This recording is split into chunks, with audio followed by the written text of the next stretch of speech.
What is poppin', my people? Hope you guys are having a wonderful day, man. It's your boy Mark here with Marcky Sports. Back at it again. We are less than 2 weeks away from the NFL draft. And today I wanted to do a first round mock of what I believe are the best picks for every single NFL team in the first round. Not what I think is going to happen, not what you're hearing, what I believe is the best picks and why. So, guys, if you love the NFL draft, if you love Denver sports, subscribe to the channel to help me out. Tell a friend to check it out. Have them subscribe and have them tell a friend, and we'll build out this community. I appreciate all you guys. And let's get this Friday started off on the right foot. How you guys feel about that? All right, let's do this. So, without further ado, let's get it. Let's get it, baby. Starting it off with the Tennessee Titans, man. I think the best pick for them, people are going to think I'm nuts. I think that they're obviously going to go with Cam Ward, which is a great pick. But I think the best fit for them and the best pick for them is Shedeur Sanders. And the reason that I feel that is because given Brian Callahan, the way, what he likes to do with his offense, he likes to have a quarterback that can beat you from the pocket first. I think Shedeur Sanders is more polished when it comes to the pocket. He doesn't care so much about the arm strength aspect. He would rather have somebody that could be very accurate with the football, that he knows can be steady Eddie. The biggest issue that he had with Will Levis is that Will Levis was just reckless. And he's throwing the ball crazy and he's trying to make plays all the time. He just needs somebody to be able to run an offense. Shedeur Sanders can do that, man. He's very accurate. He's had 6 offensive coordinators in his 4-year college career, and he's been successful everywhere that he's gone. He's flipped the culture everywhere that he's been. I just think he's a more polished prospect. Now, I know teams always draft based off of ceiling, which is why you can totally understand why Cam Ward is going to be the number 1 pick. But if it was me and I was to say what's the best pick for him, I would choose Shedeur Sanders with pick number 1. Bringing us to number 2, and that's the Cleveland Browns. And the Cleveland Browns are a mess, man. Kevin Stefanski, that poor guy, has got so much going on right now in the building. It's crazy. He's a really good coach. I really do believe that he is. You don't know what the hell is going to happen with Deshaun Watson. I don't think he's going to play this year.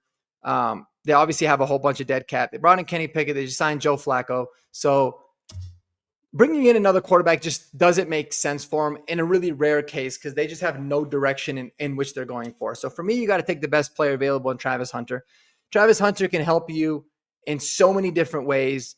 His versatility is amazing. He's the top cornerback and the top wide receiver in this draft, in my opinion. So wherever you feel like you need a lot of help with, you go and you plug him in there. He can help him a lot in the secondary, which they could use help with, and he can help them a lot as a receiver. So you bring him into the building and you let it figure out where it's going to be the best place for them to go. So I'm a big fan of Travis Hunter going to the Browns. I feel bad for him, but I'm a big fan of that. Now, going to the New York Giants, for the same reason for the Titans, I think Cam Ward is a really great fit, the best fit for them here, given Brian Daboll, the type of scheme that he likes to run, how he can scheme up some plays for the quarterback to beat you with his legs a little bit, to beat you with extending the plays and really driving the ball down the field. He got a lot out of Daniel Jones in his healthy, when he was healthy with them. He obviously has a great track record with Josh Allen, and Cam Ward's got a lot of similar traits as Josh Allen does. I'm not saying he's Josh Allen, obviously, but he's got a lot of the similar traits, the big arm, the abilities to extend plays, get yards with his legs. I like the fit a lot of Cam Ward there for the Giants. So I think that's something that ultimately makes a lot of sense. Now, the Patriots. The Patriots are – I actually like the direction that they're going in, man. I really do. I feel like they've got their franchise quarterback, which is awesome. Obviously, bringing Mike Vrabel in as a coach. He's a very proven coach. I think he's very good. Josh McDaniels as the offensive coordinator. He's a terrible coach. We know about that here in Denver, man. He's awful. But as a coordinator, he's very good. He can get a lot out of the guys. And I'm excited to see what Drake May could do. And so I think for them, they got to continue building out on their defense. They did a really good job bringing in Milton Williams, K'Lavon Chaisson, Harold Landry. They brought in Robert Spillane as well as the off-ball linebacker. So they've really fortified that part of the defense, but I think they need to continue with that investment. And Abdul Carter is just way too good of a person, of a player to pass up here. That'll actually make them have a pretty formidable defense on paper.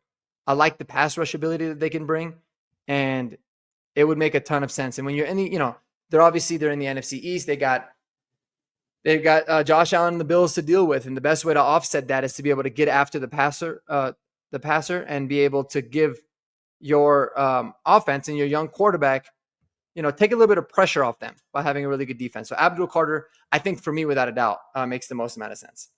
Now, let's talk about the Jaguars, all right? Because the Jags are an interesting team, really interesting. They got a new GM, a new head coach, so they're not going to have the typical draft of the past that you see with them per se. But, you look at Liam Cohen and how he's the teams that he's played with or coached in the past in the Bucs. They've built it really good on the defensive line, and they built it out like most teams do. I think the Jags, they got Mason Smith last year in the second round, I believe, second or third round. I don't know if he was hurt, but he was a pretty decent player. I don't know a lot about these guys. I'm sorry. And then they obviously they got Jordan Lewis to come in and be their slot corner. So they've added some pieces there. I think on the offense, Liam Cohen's going to be able to take care of a lot of that and be able to I think it's going to be really good pairing with Trevor Lawrence and some of the guys that they got there. If you're asking me, I think Mason Graham is definitely the best pick for them. He's a phenomenal player across the defensive line. He could play one tech, he could play three tech. He's an absolute game wrecker. He's good against the run. He can collapse the pocket. And he would be a really good pillar for the interior of that defense there in Jacksonville. So without a doubt, I think Mason Graham would be the best pick for the Jaguars. I pick number 5. I'm moving on to the Raiders, man. The Raiders are interesting because you got to I look at the Raiders and say, yes, Ashton Genty obviously makes a lot of sense. They were by far and away the worst rushing team in the NFL last year. But they also had by far and away the worst run blocking and yards before contact offensive line. And sure, they did a few things in the offseason to help the O-line, but I don't know if it's good enough to be able to just say, oh, okay, we could put Ashton Genty, we could fix it. You also look at Pete Carroll, right, and Chip Kelly and what they want to do and how they like to usually build their teams out, specifically Pete Carroll. Pete Carroll likes to prioritize other positions and other types of needs first before anything. And to get Geno Smith a little bit more weapons in the pass game around him. They've got Brock Bowers, who's an absolute home run hit. They've got Jacoby Myers, who I think is a very underrated wide receiver. Ted McMillan is somebody that could make sense. And I am trying to take out any of the off the field stuff because we can't really predict it. We only really know what we hear about players, but we don't know how these guys really are. So I just want to go strictly based off of the scouting. And so I think Ted McMillan would make a lot of sense. But I mean, I don't know, man. It's tough because the Raiders O-line is not great, especially when it comes to, running the ball. They were just so bad at running. They got Colton Miller. They did sign Alex Kappa, which I think is helpful. Jackson Powers Johnson from Oregon. I like them as a center pick. I think he struggled a little bit, but he's only going to get better. But the right side of that line is really bad. So I think the best pick for the Raiders, to be honest with you, is going to be Armand Membu. I think you've got to continue building out the O-line. And I don't know how Will Campbell's ability is to play on the right side of the line as a tackle. I know he could be a really good guard, but Membu gives you really good versatility on both. If they strictly needed a left tackle help, I would say probably go with Will Campbell because you know what you're going to get. He's really, really solid there. Armand Membu can play right side. He projects to be able to play left tackle really well, and he's a hell of a guard. Powerful player, and I just think he could be really, really good. Now, how does he fit in a Chip Kelly offense?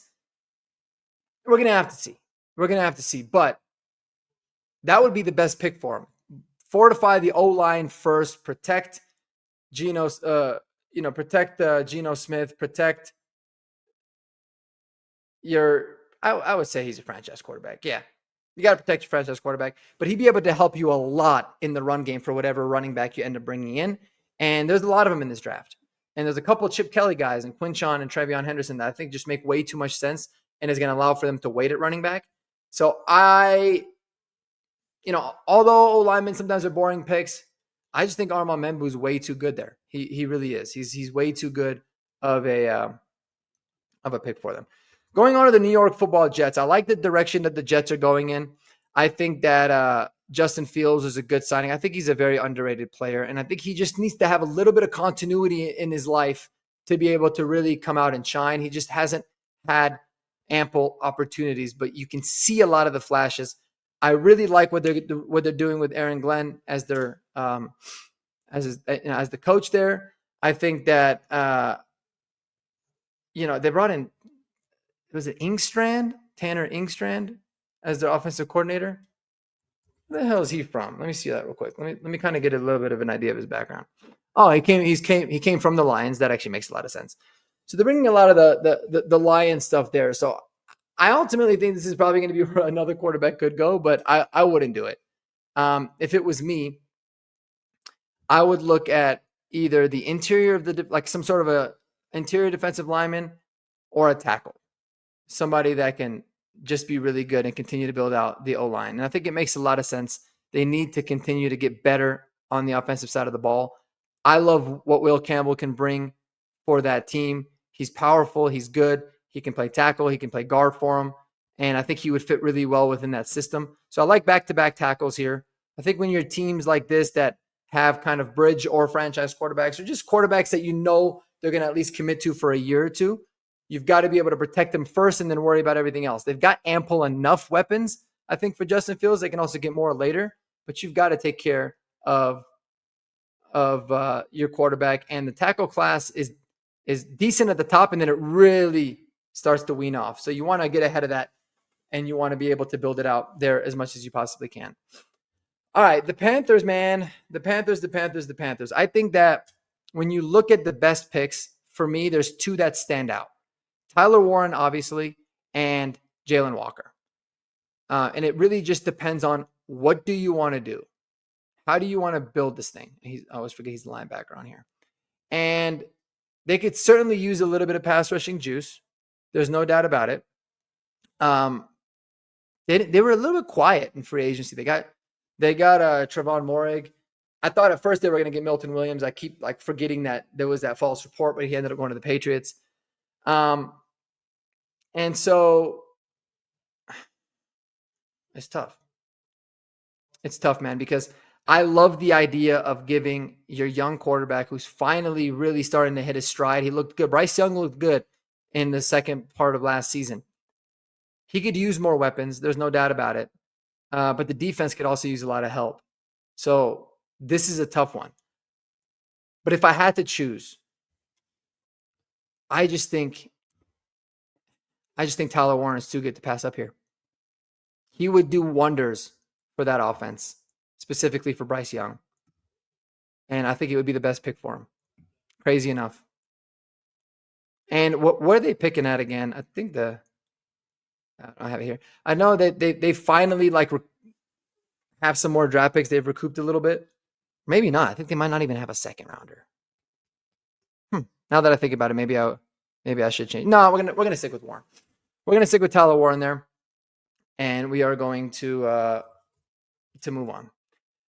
The New Orleans Saints. So this is where, when you kind of look at it, if the Panthers went with Jalen Walker, then you can make an argument that Tyler Warren would go here. Jalen Walker didn't go. I took Tyler Warren for the Panthers. Jalen Walker is just a good player, man. Brandon Staley, he's gonna switch it. They used to run the 4-3. He's going to a 3-4 offensive defensive scheme there. He would have, man, there's two of them that stand out. So I love Jalen Walker here for the Saints, and I like Jahdae Barron a lot here for the Saints, because I think Jahdae Barron is an absolute stud. And so that's somebody that could really help them out. They have Kool-Aid McKinstry. They signed Isaac Yiadom. They have a young nickel. I remember looking into him because he was a possible free agency. Forgot his name, but he wasn't all that good. I just think Jalen Walker's too good to fall past this. They could do a lot with him, man. The versatility. I think Brandon Staley is a terrible coach, a head coach, but he's a pretty decent defensive coordinator.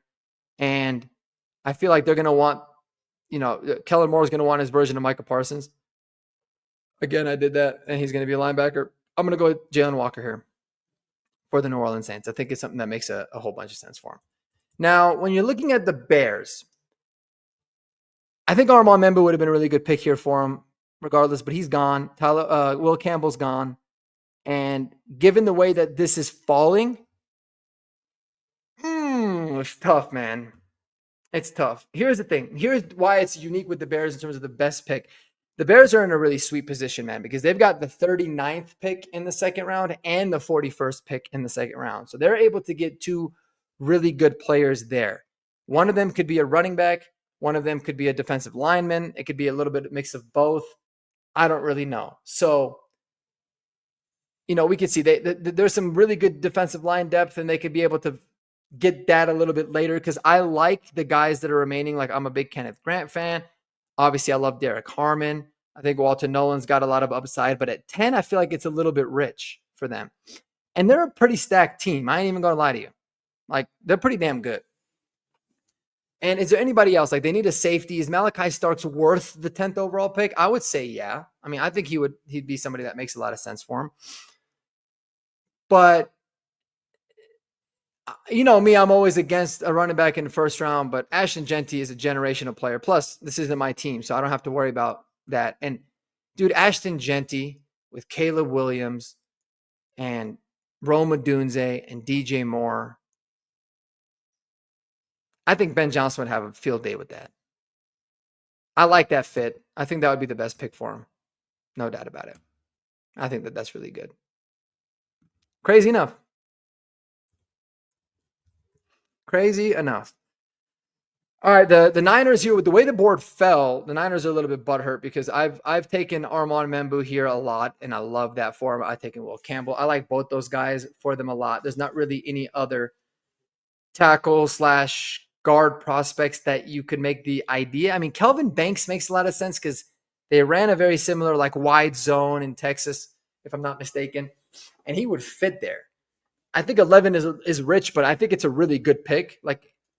That should be in the running in terms of best picks for him. Gray Zabel, you can make the argument for as well here. But I think the best pick for him with the value and everything is something that just makes a lot of sense. I would love to see Jahdae Barron in that defense with Robert Saleh returning there.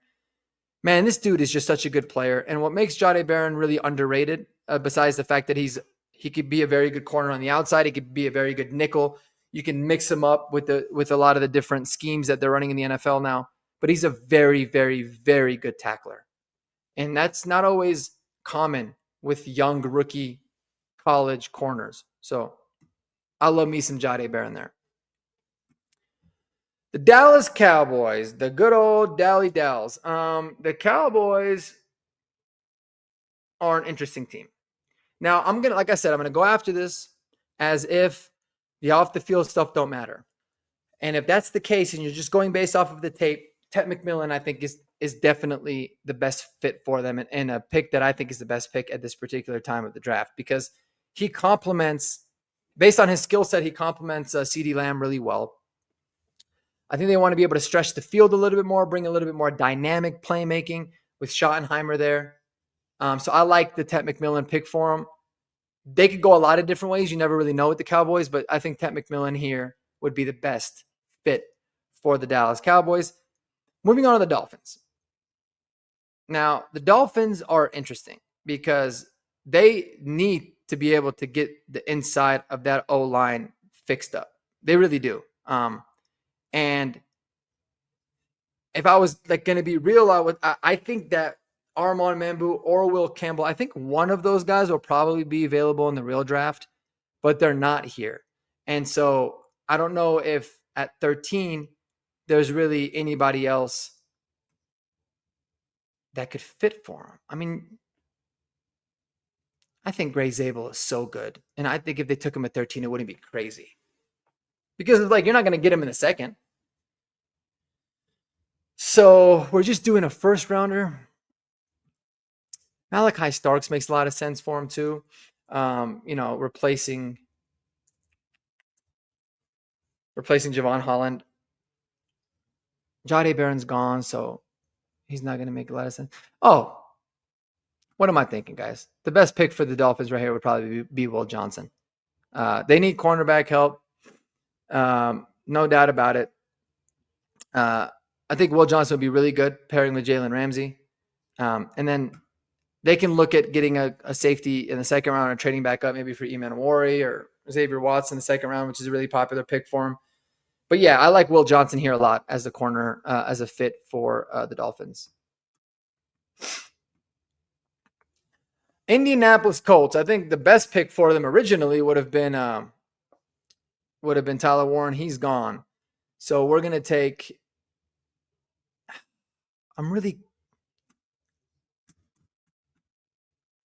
I would really be thinking about Jihad Campbell or Malachi Starks. I would be thinking about Jihad Campbell if the medicals were cleared, right? Because by all accounts, it seems like he might miss a little bit of time, like at least the offseason program. I think Colston Loveland is absolutely worthy of going 14. He's that good. He would be a very, very good fit for them. And they need a lot of players, don't they? They just signed Mo Alley Cox today for what it's worth.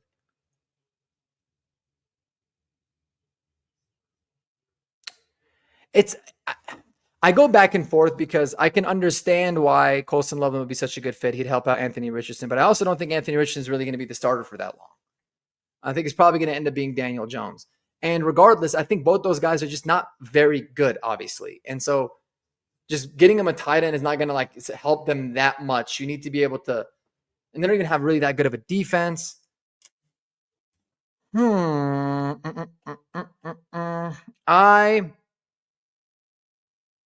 I think the best thing for the Colts to do is to just get yourself the best available defensive player. Ideally, it would be a pass rusher. Ideally. I like Donovan Ezerako. I like Mike Green. But Malachi Starks, man, he could play everywhere. He can really be a playmaker that they could use in that defense.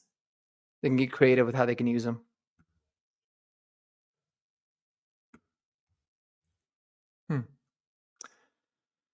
Oh, they got a new defensive coordinator, so they don't have Gus Bradley no more. I like Malachi Starks. I think Malachi Starks would be the best pick for them at that particular junction there. Which leaves us to the Falcons.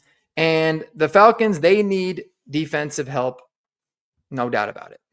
And they need to be able to get after the quarterback. We've said this a lot. I think the best pick for them here could be Jihad Campbell because he's a really good off-ball linebacker, but he doesn't give them the pass rush that they really need. And so I think Mike Green here, that dude's relentless. He can get after the quarterback. I think it's the best pick. Him or Donovan Ezerako. Any edge player I think would be the best pick for him, no doubt about it. I'm going to take Mike Green because I think he would be a menace there, and they just desperately need to be able to get after the quarterback. They ain't no doubt about it.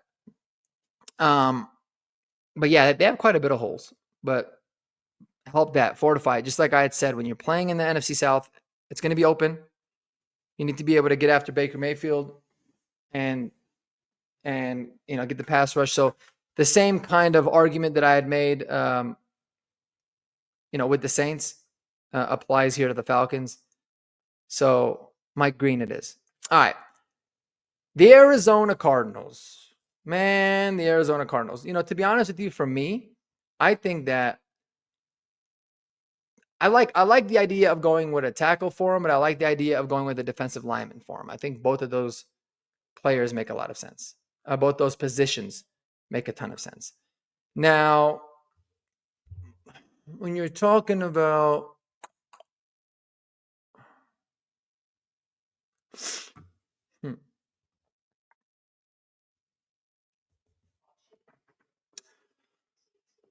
I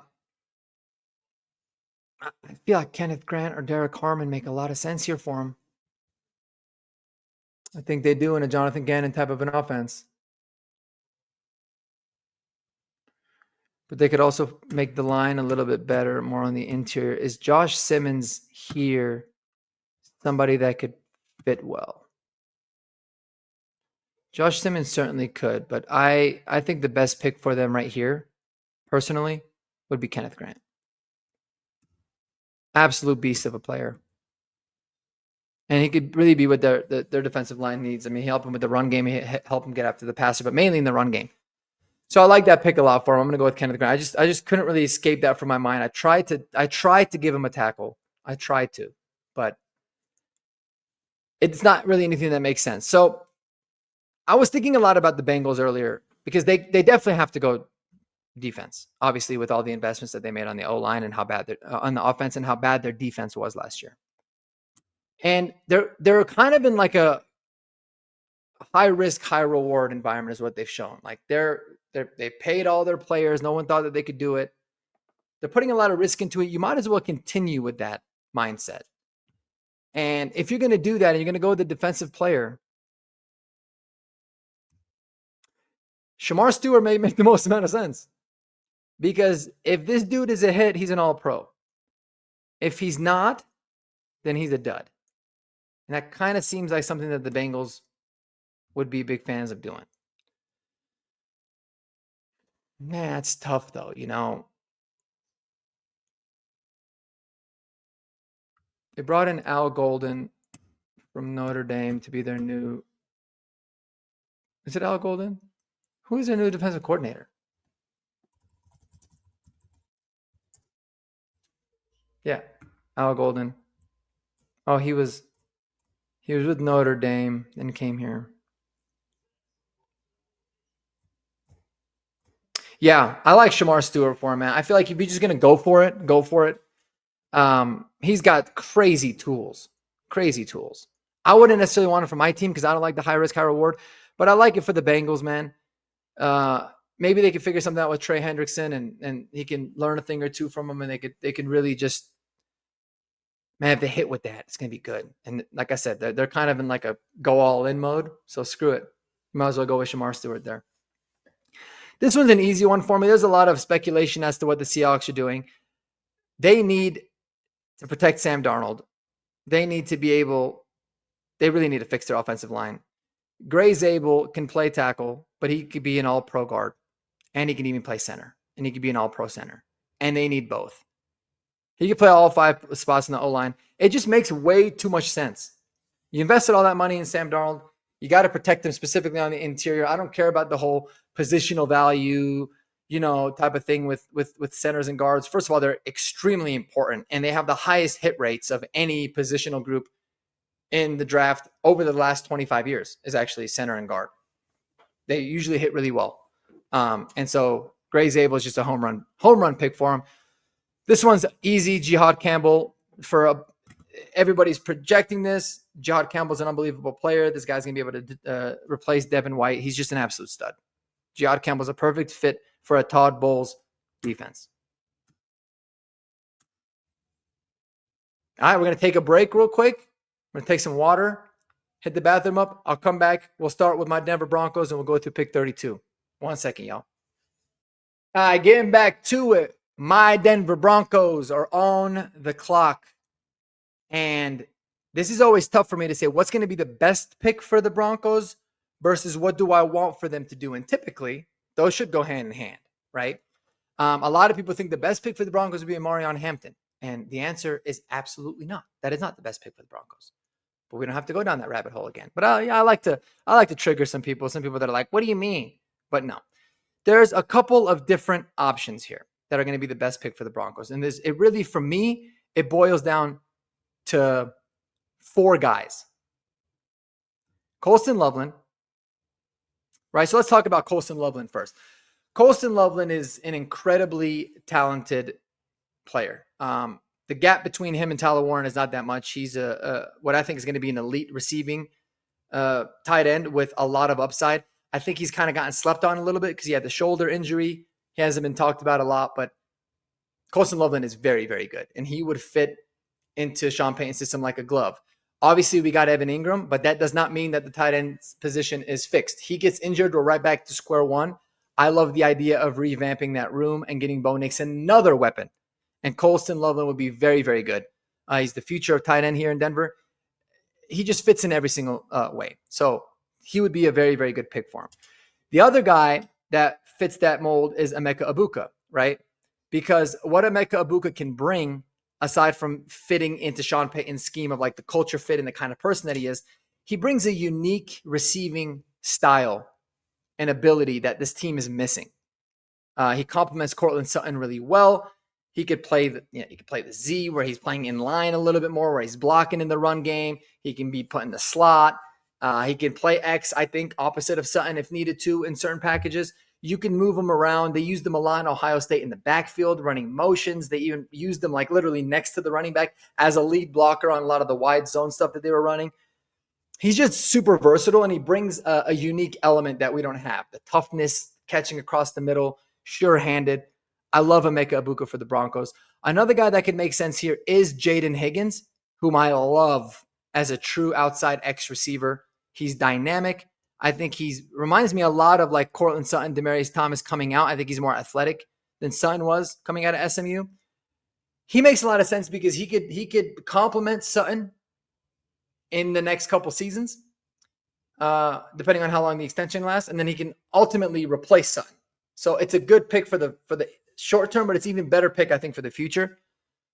And the fourth guy that would be a really wonderful fit for us is Derek Harmon. Monster defensive lineman. I love the kind of athletic traits that he brings. I love what he can do in the pass and the run game. I think he's just a very violent player. His motor is amazing. And he could help us in the defensive rotation for this year, but in the future, he makes even more sense because JFM is obviously entering a contract year. Zach Allen, I think he's going to be extended, but we don't know. But regardless, if you don't extend one of those two guys, you're going to need to replace it. You might as well get ahead of it a year early. And so taking all the emotion out of it, because I want a weapon for Bo. And I think we can still get weapons for Bo. But I think that there's a lot of really good defensive linemen in this class too. I really do. Like, it's a very deep class. Like, if we look at in the second round, you get a guy like a Tyreek Williams or a TJ Sanders or CJ West, Alfred Collins, Omar. I mean, all these guys are so good. And you get a little bit of a drop off at wide receiver. And so I think the best fit, the best move for the Denver Broncos to make. Oh, this is tough. Is Emeka Egbuka. For the reasons that I listed, but because you could still get a good tight end, a solid one in the second round. You can still get a really good defensive lineman in the second round, but who are the receivers that are going to be available in the second? But I don't know if that's my final answer yet.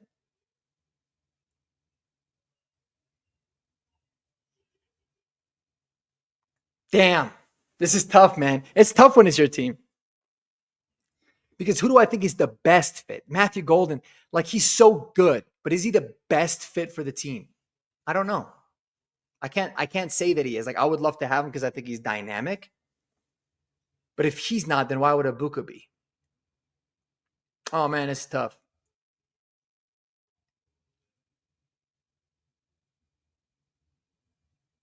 This is really tough.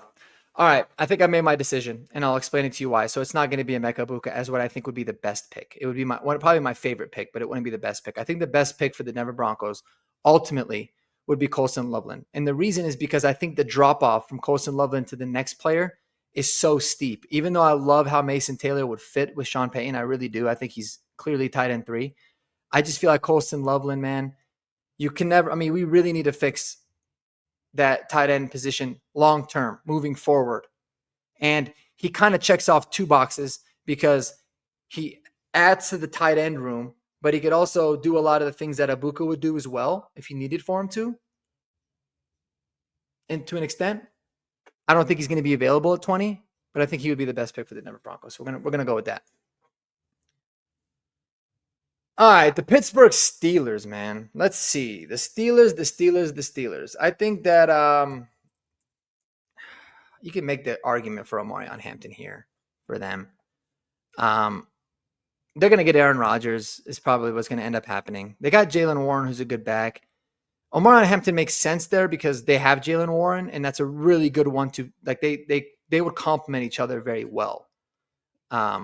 Luther Burden is somebody that I would also think would be really good here as well to kind of go with George Pickens. But they got DK Metcalf too. He could be a really good slot guy. Emeka Egbuka would make a lot of sense.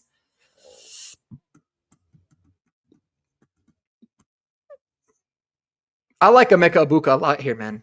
And I'll tell you guys why. Like I said, he could be your pure slot. You got Pickens and you've got DK Metcalf on the outside. Emeka Egbuka is an absolute terror in the slot. And honestly, Mike Tomlin deserves a receiver that's actually not a crazy diva. And in fact, he's the complete opposite. He could bring a lot of sanity to that room. So not only is he very different and unique in terms of his skill set and what he brings to the room, from a personality standpoint, they could use that there in Pittsburgh. I love that pick for them a lot. I think Egbuka makes a lot of sense. I think that would be the best pick for him. The Chargers. Man, the Chargers could go a lot of different ways here. But I think one of the best fits for them would be somebody that I would have loved to have in Derek Harmon. Continue to add beef to that defensive line. That's kind of been the identity of them. Like surprisingly last year under Jim Harbaugh, I think it will continue to be. With Colson Loveland not available, the next tight end you can get later, Jaden Higgins would be a really good pick for them. Matthew Golden would be a really good pick for them as well. But I think Jaden Higgins would have been an even better fit, just given how different he is from Ladd McConkey. But I think Derek Harmon here is just too good of a player for them to pass up. They can continue to build out the beef in that line, replace Poona Ford and all the other guys, and Bosa, he can kind of do both. Yeah, Derek Harmon would be an absolute stud for them there. And the Packers, I think that they need either a corner or I think that they need a pass rusher. There's not really any doubt about that. Now, there's a lot of intriguing names. There's Donovan Ezeraku, who I love. There's Mykel Williams, who it's like people are all over the board with him. There's James Pierce Jr., who I like the traits. Nick Scorton. And then on the cornerback side, Trey Amos and Maxwell Harrison really stand out to me. They really, really do. But I ain't going to lie to y'all. Edge is just too much of a need for them, in my opinion. They really need to get better rushing the passer. Being in the NFC North, extremely important with those high-flying offenses. I like Donovan Ezeraku as a pure rusher here more than any of these guys, to be honest with you. Yes, he has his vulnerabilities against the run, but we see, man, in a couple seasons, those things can usually be offset and fixed once they get stronger and more technically sound. Yeah, I like Donovan Ezeraku there a lot. I've said this a million times. I've taken this in the mock, and I think he's just the best fit. And I love what Nick Emmanwori can be in a Brian Flores offense. I just do. I think it's so good. So good. I also do think that Omarion Hampton can make a lot of sense because he would complement, again, Aaron Jones really well. That's a good room now. But yeah, Nicky Emmanwori, man, I just can't get over that. I think he's so good. You can really make the argument for Walter Nolan here, man, because if Brian Flores can get the most out of him, this dude is ridiculous. He is ridiculous. And they might want to go high upside with someone like him too.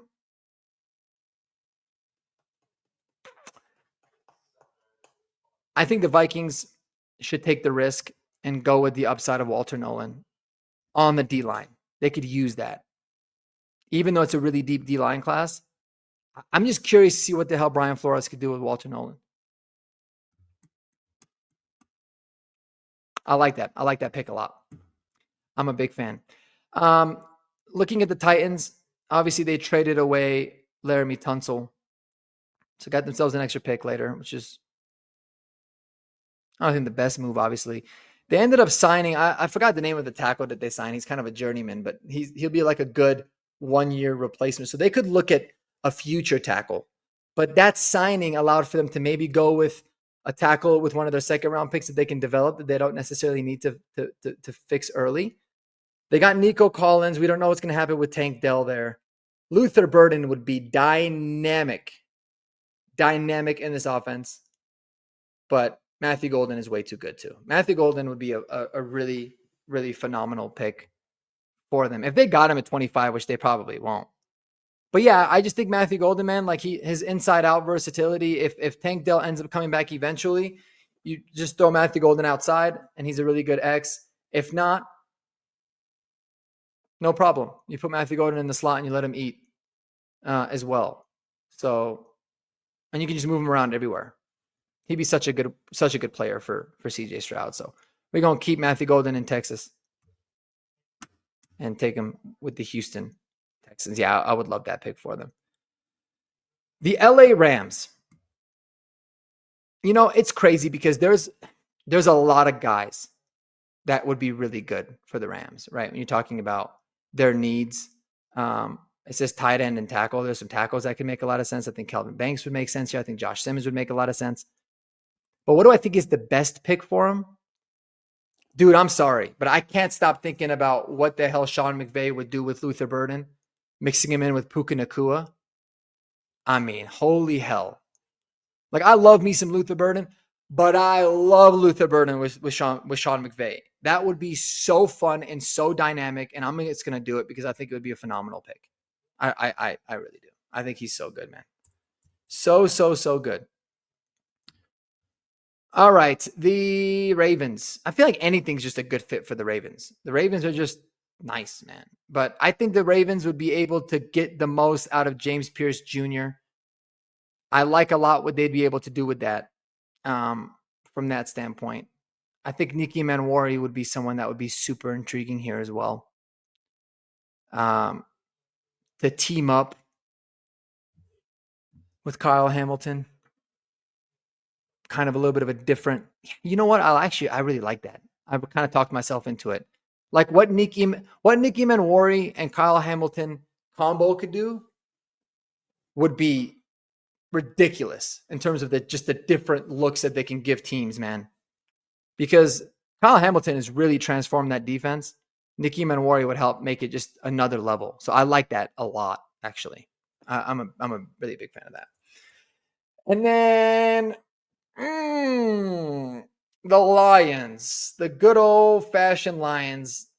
Any kind of interior defensive player would make a lot of sense here. Who are the edge guys that they have available to him as well? I'd like to get an additional pass rusher. Mikael Williams or James Pierce. I like either of those guys here too. I think that the best fit for them, continue to build out on that defense. They can get interior guys later. They can get some off-ball linebacker guys later. You got to get either James Pierce or Mikael Williams, in my opinion. Braden Swinson could be a low-key good fit for him too. The guy's powerful, strong. I think if I take James Pierce, I'm going to take Mikael Williams next for Washington. Maybe I'm going to go with Mikael Williams here for the Lions, as I think what would be the best pick. And when I look at the Commanders, I think to myself, okay, they got Brian Robinson. He's all right. He's good. He's solid. I mean, they could use Omarion Hampton, but is he the best pick for him? I don't think so. I think that you give Dan Quinn, James Pierce, and the kind of sheer talent that he has. 43 hurries is ridiculous. 6'5" frame. He's a long player. He's got so much ability. I think Dan Quinn will be drooling at the mouth. I think he could do a lot of really good things for the Commanders. So I like that as the best pick there. And then for the Bills, I like Hairston a lot here for the Bills. I mean, they could use a little bit of help on the outside. Would they really lose?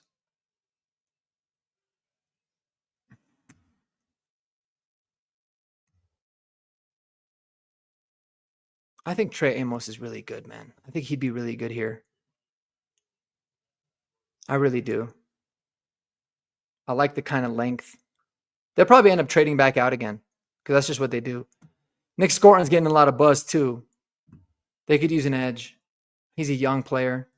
But I picked Darius Alexander in my first mock for him because I think that they're in that window where they don't really care so much that he's an older prospect. They're just trying to go for it. He's 25. Nick Scotton's kind of the opposite. He's not even 21 yet.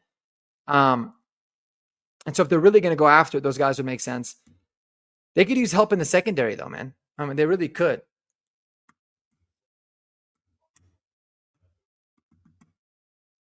And I don't think they could afford to wait. Like, I think Trey Amos is really good. I think he's worthy of a first-round pick. I'm going to go with Trey Amos there for them. Because they need to get better on the back end. Josh Simmons is somebody that I love for the Chiefs. Barring his health stuff, he could be a inside-out guy, a future tackle for them, left side or right side. Kelvin Banks Jr. as well is someone that would make a lot of sense. I mean, any one of these two tackles, if they both fell, would be phenomenal picks for him. Absolutely phenomenal. Which one do I think is better? I'm not going to lie. I haven't done a whole bunch of tackle work. I know Kelvin Banks is a little bit more of an outside zone guy. I think Josh Simmons has got a little bit more flexibility. I mean, given what I know about the injury aspect of it, I would go with Kelvin Banks because I think he's safer, or Josh Connolly Jr. So I'm going to go Kelvin Banks as the best fit for the Chiefs. They need a whole revamp on that O-line. And then, I mean, who's not a good pick for the freaking Eagles? Nick Scotton is somebody that stood out to me because he is still young and he is still raw, being 20 years old. 6'4", 285 is, for me, it's always a little bit of a tweener, but he's got the versatility. Dude, the Eagles would figure out a way to really get the most out of Nick Scotton. And so I think Nick Scotton would probably make the most sense for them there. So I'm going to have to roll with him. But it was between him and Maxwell Hairston. But I think that they always prioritize pass rushers and D linemen. So Nick Scotton it is for the Philadelphia Eagles. Guys, what do y'all think, man? What do you guys think about my best fit mock drafts? Take a look, take a screenshot. Let me know below. What did I get wrong? What did you actually like that you didn't think that you did like? And y'all be sure, man. Like I said, like, subscribe, and have a wonderful weekend, man. Go Broncos, and peace out.